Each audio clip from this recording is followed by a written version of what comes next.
안녕하세요. 가족관계등록부 전문 법무사 김민경입니다. 오늘은 친생부인의 허가 청구 시 의뢰인들의 공통된 걱정을 들어보겠습니다. 친생부인의 허가 청구를 한다는 것은 전 남편과 이혼한 지 300일이 안 돼서 자녀가 출생했고 그 자녀의 아버지가 전 남편이 아니기 때문입니다.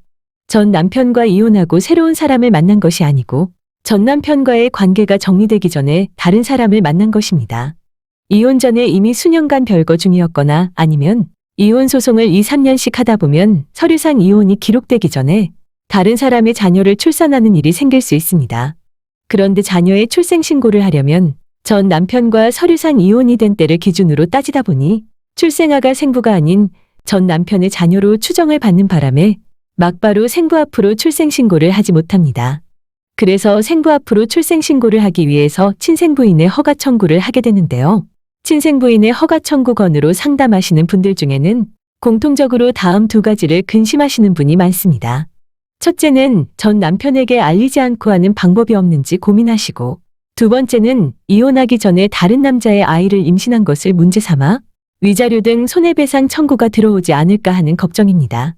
1. 전 남편 모르게 할 수 없는지에 대한 고민. 누구나 이미 헤어진 사람에게 자신의 출산 사실을 알리고 싶지 않지요. 그러나 법률상 자녀가 전 남편의 자녀로 추정을 받기 때문에 이유 없이 전 남편을 절차에서 배제할 수는 없습니다. 전 남편을 절차에서 배제시키면서까지 청구인을 보호해야 할 만한 합리적인 이유가 있어야 할 것입니다. 그렇지 않다면 법원은 전 남편에게 의견 청취서를 보내거나 직접 의견을 들을 수 있습니다. 또는 의견 청취를 하지 않는다 해도 이러한 판결이 있었다는 것은 알릴 수 있습니다.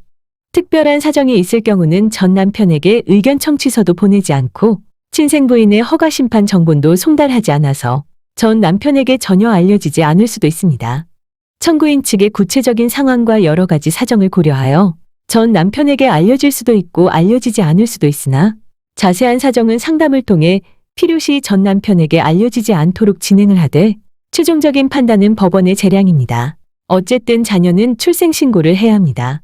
자녀의 출생신고가 우선순위에서 밀려서는 안 될 것이니 용기를 내서 상담하시길 권해드립니다. 두 번째 걱정은 전 남편으로부터 손해배상 청구 등의 공격을 받을 것에 대한 걱정입니다. 혼인 중에 다른 남자를 알게 되어 이로 인해 혼인 파탄이 났다면 이혼 소송에서 이미 귀책 사유로 고려가 되었을 것입니다. 또는 수년간 별거하면서 사실상 다시 결합할 의지도 없고 애정도 없거나 또는 당사자 간에는 이미 이혼하기로 했는데 이혼 소송이 길어져서 서류상 이혼이 되기 전에 자녀가 출생한 경우처럼 자녀의 출산이 이혼의 원인이 되지 않았다면 다음 판례를 참고하시면 도움이 될 듯합니다. 판례 사례. 갑과 을 부부는 경제적 이유, 자녀 양육 문제 등으로 지속적으로 다투다가 2015년 2월부터 아내가 아이들을 데리고 친정으로 가면서 별거가 시작되었고 5월에는 아파트를 팔아서 남편은 원룸에 살면서 아내에게 양육비를 보냈습니다. 그리고 갑과 을은 만나서 이혼과 위자료, 양육비, 재산분할 등에 대해서도 논의가 있었습니다.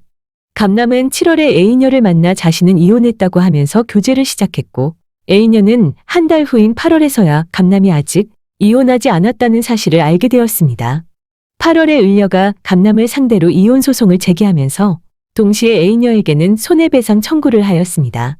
법원은 갑과 을 부부가 2월부터 별거 중이면서 이혼과 재산분할 등에 관한 논의가 있었고 을녀가 이혼 소송 제기 전까지 혼인관계 회복을 위한 진지한 노력을 했다는 사정도 보이지 않는다고 하면서 혼인관계는 갑남과 A녀가 만나기 이전부터 이미 파탄에 이르렀다고 봐야 한다면서 A녀의 부정행위로 인하여 혼인관계가 파탄에 이르렀다고 보기 어렵다고 판단했습니다.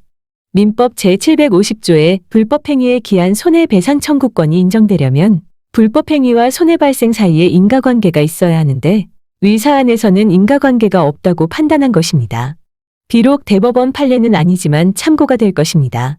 혼인생활은 이미 파탄이 났는데 이혼을 하지 않아 서류상으로만 부부로 살았다면 일방이 부정행위를 하였다고 해도 인과관계가 없는 한 부정행위만으로 바로 손해배상 책임이 있다고 단정할 수 없는 것입니다. 만약 책임이 있다면 책임을 지겠다는 마음으로 자녀의 출생신고를 늦추지 마시고 용기를 내시면 좋겠습니다. 그런데 친생부인의 허가 청구는 기간이 얼마나 걸릴까요? 보통 2에서 3개월 걸렸는데 최근 7월에는 아주 빠르게 인용 결정이 나왔습니다. 한 건은 불과 10일 만에 다른 한 건도 접수부터 인용 결정까지 불과 12일 걸렸습니다. 다음 법원 사건 기록을 참고하세요. 2024년 7월 19일 그리고 7월 22일 각각 허가 인용된 사건입니다.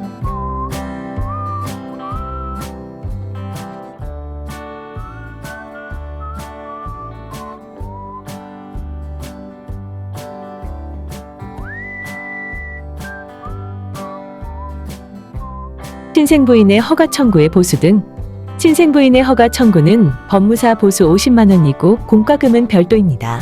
친생부인의 허가 청구가 인용되면 2주 후 확정증명서를 발급받아서 부 또는 모가 자녀의 출생신고를 할 수 있습니다.